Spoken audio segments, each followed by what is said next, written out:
de ter tido aula com alguns professores de literatura que não, talvez até soubessem alguma coisa, mas não tinham o menor tesão de passar para os alunos, né? Talvez até nem gostem de poesia também, né? São obrigados a cumprir aquele currículo ali. E assim, dentro disso que você está falando, ao mesmo tempo você acha que a retomada da tradição oral da poesia em um contexto contemporâneo, assim como você realizou no disco no Rebelião da Zona Fantasma, ela pode aproximar as pessoas da poesia? Porque, por exemplo, você e tudo mais é algo que também despertou, é um outro formato, né, de poesia. Você acredita que sim? Eu não fiz nada para tentar ganhar mais pessoas. Meu objetivo não é esse, então vou fazer um disco para ver se aumenta o meu público. Não que seja isso, mas assim, será que se for se uma forma de poesia lida dessa forma, com música e com outras entonações, como é feito, também não é algo que contribui, uma nova leitura? Na verdade, é a origem da poesia. A origem da poesia é essa. Se a gente pegar na Grécia Antiga, Lira, né, também. Eram arenas, praças públicas, cheias de pessoas, ouvindo o Homero, ou ouvindo vários outros que depois o Homero condensou, né? Até se tem uma dúvida se a figura do Homero realmente existiu, mas eram repertórios que várias pessoas iam narrando sobre a Guerra de Troia, né? Que hoje a gente conhece em forma de livro pela Ilíada, né? Um poema clássico, gigantesco, de mais de 5.000 versos, né? A Odisseia, depois a volta do Ulisses para casa, para Ítaca, eram poemas orais, que depois se tornaram o que a gente conhece hoje é a versão escrita, né? Se a gente considerar as centenas ou milhares de etnias indígenas que haviam no Brasil, hoje já com o genocídio de 5 séculos já tem bem menos, né? Se a gente considerar toda a tradição oral indígena, que é riquíssima, a mitologia indígena, as histórias, que a gente conhece como lendas, né? Como literatura, é de uma tradição oral que se conecta com a origem da poesia, né? Com a Grécia Antiga e com outros povos muito antes da Grécia, e que se remete realmente à origem da poesia. Antes, a gente não pode esquecer disso, qualquer pessoa, inclusive hoje, há 2000 anos há 2013 anos depois de Cristo, a gente passa pelo estágio de toda a humanidade. Uma criança, ela nasce sem saber falar, ela aprende a falar, né? Ela nasce, todo mundo nasce aparelhado, a menos que tenha algum problema genético, né? A gente nasce com um aparelho fonador, né? Com pulmão capaz de levar esse ar para as cordas vocais, transformar isso em palavras. Todo mundo nasce aparelhado para isso, né? Depois a gente vai adquirir uma língua, né? Para poder começar um código, para começar a se fazer entender e a entender o outro, né? E depois a gente vai aprender a escrever. Quer dizer, com a história da humanidade é a mesma coisa. A tradição oral, ela é muito mais antiga do que a tradição escrita. Se a gente for pegar e aí dar um salto para o livro impresso, então é uma tecnologia recentíssima na história da humanidade, né? Já está se falando até do fim do livro, é possível mesmo, né? Com os aparelhinhos, né? Como é que chama isso? Os tablets, os e-books. Pode ser, daqui a 20, 30 anos talvez não se tenha mais a necessidade do livro, ninguém sabe. Agora, essa tecnologia do livro, de 1600 e pouco, 1400 e pouco, Gutenberg, é recentíssima, dentro de quantos 1000 anos de história humana, 20.000 anos. E mesmo assim, ela é talvez já indo para o seu final, ela é muito mais recente do que a tradição oral, né? Que ainda há uma lacuna gigantesca de estudos para se fazer a respeito dessa parte da literatura. Tem um professor e poeta norte-americano chamado Jerome Rothenberg, que tem vários livros, e um deles chama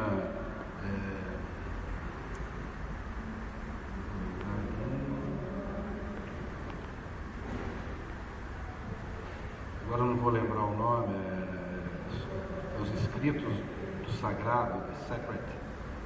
Agora não me deu um branco, que acho que por conta da gripe, meu cérebro está funcionando meio devagar. Mas Jerome Rothenberg, ele é um dos estudiosos que se deteve sobre essa né, do Oriente. Quer dizer, o leque da tradição literária se ampliou de uma maneira gigantesca. Se a gente falar em literatura, a gente vai falar da literatura francesa, inglesa, norte-americana, né, brasileira naturalmente, argentina, chinesa. O leque, quando a gente fala literatura, ele é muito, embora tenha um repertório muito grande, ele é restrito. Quando se amplia para essas tradições orais, aí ele dá um salto então gigantesco. No meu caso, e talvez também por essa memória, esse primeiro contato, e por isso ter causado um efeito muito forte para mim, desse contato com as minhas tias e tal, dessa tradição oral, a oralidade sempre esteve muito presente. Eu costumo dizer que eu escrevo com o ouvido, né? Quando eu estou escrevendo, e também nos estudos que eu fui fazendo, treinando essa musicalidade, né, no texto, o ritmo, né, prestando atenção, as palavras têm sons, né? Tem palavras mais longas, tem palavras mais curtas. Muitas vezes as pessoas leem sem prestar atenção nisso. Estão preocupados em entender, estão preocupados com o conteúdo, mas principalmente um poema, ele é feito essencialmente de palavras, né?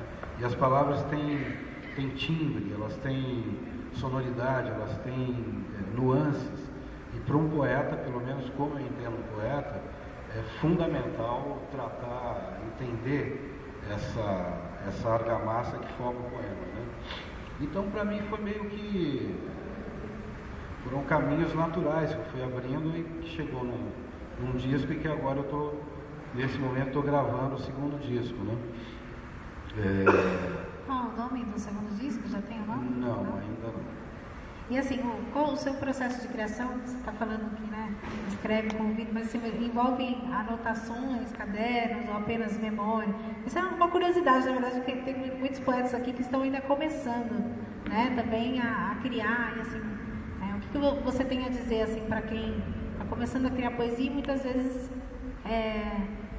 nem sempre se sente à vontade para isso, né, para fazer algo de qualidade, para chegar a ser um dia um poeta assim, reconhecido, como você é, por exemplo?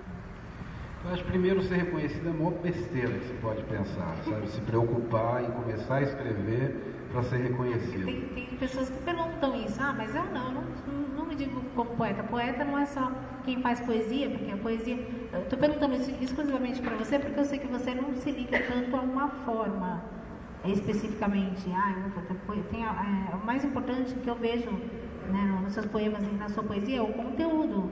Então, assim, e muita gente, às vezes, por se prender à forma e de querer algo, além que não seja só o fazer sentir através do poema e da poesia, né? Então, por isso, vai essa pergunta, assim, qual é o processo de criação e o que pode vir a ou inspirar, ou a pessoa continuar e não desistir. Eu conheço muitas pessoas em todas as idades que já chegaram a tipo, não, isso poesia não é para mim, até porque na sociedade que a gente vive mercadológica também não tem lugar. Até um gancho para uma outra pergunta que eu ia te fazer, né? Como manter a poesia viva, né, nessas condições?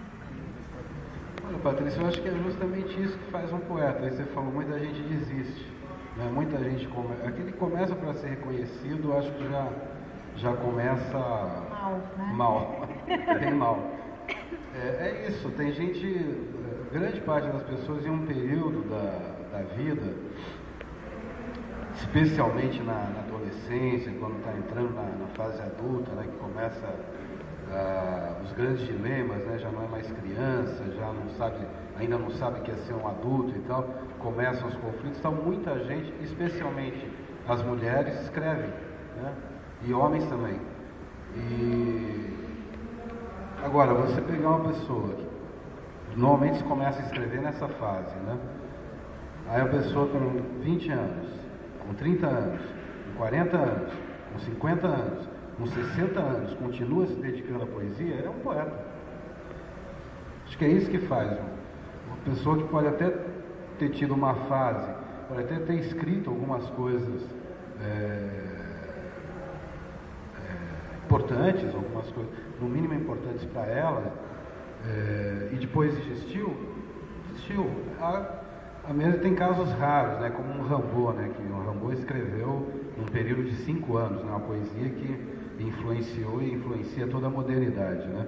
E aí ele parou deliberadamente, né? Ele parou de escrever poesia e foi traficar armas e escravas brancas na África e ganhar dinheiro, né? E nesses 5 anos que ele escreveu poesia, ele mudou praticamente influenciou toda a poesia moderna. Com relação a caderneta, né, eu tenho muitas. Todos os poetas que eu conheço têm seus caderninhos, não só tem como adoram caderninhos. Meu vício, né? Se deixar uma caderneta dando soco perto de mim, já era. A hora que eu vejo, já está no meu bolso, porque eu já vejo aquela caderneta como vazia, né? Já fico imaginando ela cheia, né? De anotações e as ideias, os versos, eles vão surgindo assim, às vezes no metrô, às vezes no trânsito, né? Às vezes de uma leitura, muitas vezes de leitura de outros poemas, aí, sabe, de um poema pinta um verso e uma ideia. E muitas vezes imagens, né? Acho que tem imagens muito fortes os seus poemas e também faz parte desse processo de criação, então. O Tom Waits é um compositor americano que fala sobre isso. Eu acho a imagem que faz sensacional. Eu posso perguntar exatamente isso, como que é o processo de criação, né? Ele diz assim,